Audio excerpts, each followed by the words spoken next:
Muito bom dia. Gostaria de agradecer à comissão organizadora, à presidência do Congresso, pelo convite, pela participação. E me coube falar com vocês a respeito das arritmias na emergência, quando tratar. Via de regra, é um tema que a gente observa, por exemplo, na residência de cardiologia. O residente ele tem uma certa precaução em relação ao tema, considera uma área complexa e a gente nota que há uma certa dificuldade, às vezes, em abordar o problema de uma forma racional. Eu vou procurar colocar o assunto dentro de uma visão que me parece bastante racional, no sentido de otimizar os resultados em termos de atendimento na situação de urgência. Quando a gente observa a ocorrência de arritmias num pronto-socorro, isso varia muito se a gente está num pronto-socorro geral ou num pronto-socorro especializado, num pronto-socorro de cardiologia. Esse trabalho é um trabalho relativamente recente, feito em São José do Rio Preto, e a gente observa que, de um pronto-socorro geral, cerca de 15% dos atendimentos são de causas cardiológicas. Dentro dos atendimentos cardiológicos, nós temos em torno de mais ou menos 10% de casos arrítmicos. Essa estatística ela tem um certo viés, porque esse trabalho foi feito de forma retrospectiva pelo diagnóstico de chegada. Então, nem sempre a arritmia é o motivo pelo qual o paciente procura o atendimento. Então, quem faz a classificação pode, às vezes, internar o paciente com um quadro de insuficiência cardíaca e está presente uma arritmia, ou o paciente tem um síndrome coronariano, tem presente uma arritmia que faz parte importante do quadro. Então, essa estatística pode ter um viés aí, tendo um número um pouco maior. Esse é outro trabalho feito pelo Luciano, do Rio. A gente observa, numa pequena amostragem, que as arritmias elas podem ser classificadas de forma arbitrária. Ele dividiu em dois grupos, as taquicardias e as bradicardias, detectadas em pacientes atendidos em pronto-socorro. Então, a maior parte dos pacientes, em torno das arritmias detectadas nos atendimentos, elas são de frequência elevada. Em torno de 30%, a frequência é baixa. Dos pacientes que são atendidos em taquicardia, a minoria tem QRS largo, a maioria tem QRS estreito. De novo, aqui existe um viés, porque ele só aplicou o critério de QRS estreito e QRS largo nos pacientes com taquicardia, sendo que a gente pode ter também QRS estreito e QRS largo nos pacientes com frequência baixa. E por que é importante a gente fazer essa divisão entre arritmias rápidas e arritmias lentas, ou arritmias com QRS largo ou QRS estreito?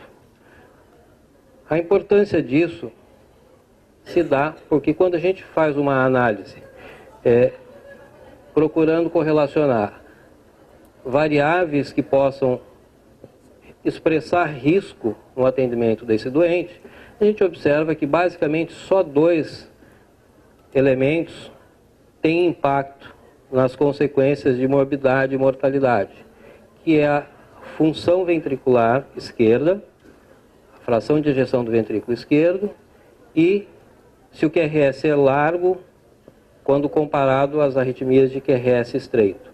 Então, esses dois itens são os dois marcadores de maior risco quando atendemos esses pacientes na emergência.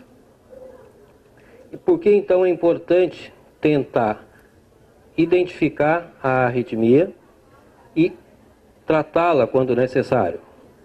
Basicamente, o que a gente espera é prevenir colapso hemodinâmico ou morte iminente quando essa arritmia tem essa implicação. Nem toda arritmia leva a consequências drásticas como colapso hemodinâmico ou a morte. No entanto, muitas vezes elas têm um impacto na morbidade do paciente. A gente sabe, por exemplo, pacientes com fibrilação atrial por mais de 48 horas ou episódios recorrentes muito frequentes, quando associados a outros fatores de risco, a fibrilação atrial aumenta em muito o risco de acidente vascular isquêmico por tromboembolismo. Então, muitas vezes o paciente ele não tem queixa de palpitação, ele vai muitas vezes para o pronto-socorro por outros sintomas e é detectado uma arritmia que pode agravar o risco de morbidade. Outras vezes o paciente ele vai para o pronto-socorro só com sintoma. Por exemplo, palpitação extrasistólica e você detecta uma ectopia idiopática de trato de saída de ventrículo direito, que é uma arritmia benigna. Em alguns pacientes causa sintoma, mas não tem risco nenhum. Então, o tratamento nesses indivíduos vai única e exclusivamente visar reduzir sintoma e não ter nenhum impacto sobre a morbidade ou a mortalidade. Então, dos pacientes que chegam no pronto-socorro, quando ele tem uma queixa de palpitação, é fácil para o médico que está atendendo suspeitar que ele tenha uma arritmia. Outras vezes o paciente não se queixa de palpitação, de batedeira no peito, mas ele relata que teve uma perda de consciência, uma síncope ou uma quase síncope, uma pré-síncope. Outras vezes ele tem uma queixa inespecífica de vertigem, zumbido ou escotomas, desconforto torácico ou cervical. Pode ser, às vezes, a única queixa de espineia ou presença de edema dos membros inferiores, em especial, alteração do balanço autonômico, pacientes às vezes com palidez, extremidades frias, alteração do débito cardíaco, muitas vezes o paciente tem já uma condição cardíaca comprometida, tem insuficiência cardíaca, está compensado, entra em fibrilação atrial e depois de alguns dias ele descompensa. Às vezes o desconforto é apenas abdominal e não raro pacientes que entram em fibrilação atrial, flutter atrial ou taquicardia supraventricular com horas de duração por alteração do hormônio antidiurético, os pacientes se queixam de poliúria. Então, lembrar sempre que nem todas as vezes que o paciente procura o pronto-socorro, a gente vai às vezes ter essa queixa de palpitação para pensar em arritmias. Outras vezes, o paciente procura por quadros clínicos mais amplos, uma descompensação de insuficiência cardíaca, dor anginosa, ou o paciente apresentou um acidente vascular cerebral, uma isquemia cerebral transitória, ou uma embolia vascular periférica, ou o paciente foi recuperado numa parada cardíaca, ou o que a gente começa a ver agora com maior número, maior prevalência, são pacientes que procuram pronto-socorro porque são portadores de cardiodesfibrilador implantável e eles referem, olha, eu tomei um choque do aparelho. Então o paciente chega bem, mas ele refere que teve arritmia. Então, quais são os sinais de alerta para quem está no pronto-socorro? Atende um paciente em que ele já sabidamente percebe que o paciente está com a frequência alta ou a frequência baixa ou o pulso arrítmico. Quando é que a gente vai pensar que o paciente possa ter como etiologia do quadro uma arritmia? Aqueles pacientes com síncope ou pré-síncopes em pacientes que estejam bradicárdios ou com BAV avançado no seu ECG. Pacientes que se relatam síncope ou pré-síncope e que a gente detecta uma taquicardia ventricular, ou pacientes que tiveram síncope ou pré-síncope e tem um histórico conhecido de doença arterial coronária, ou uma miocardiopatia, ou histórico de insuficiência cardíaca. Então, pacientes que já têm esse histórico, eles têm que ter maior preocupação quando atendidos por síncope ou pré-síncope. Pacientes que, quando em ritmos taquicárdicos, quando nós fazemos o eletro e detectamos então QRS largo. Pacientes que tenham fibrilação atrial com resposta ou muito rápida ou muito lenta. Taquicardias com QRS estreito com tempo de duração muito prolongado. Então, essas são as situações que implicam ou demandam maior risco para os pacientes com arritmias atendidos no pronto-socorro. Eu vou mostrar alguns exemplos para a gente depois fechar com uma proposta de um atendimento racional, sem focar tanto naquela clássica tentativa de diagnóstico preciso do eletrocardiograma para tomada de conduta. Então, a gente tem que ter em mente que as taquicardias de QRS largo, 80% das vezes, representam uma taquicardia ventricular. Então, às vezes a gente observa, o residente atende o paciente está instável, está com uma taquicardia regular, frequência elevada, o QRS é largo e ficam perdendo tempo para discutir se aquilo é uma ataque supra com aberrância ou uma taquicardia ventricular. Se a gente não perder tempo com essa diferenciação e partir do pressuposto que 80% pelo menos são taquicardias ventriculares, tem que tratar como tal, mesmo que você esteja tratando um ataque supra com aberrância de condução.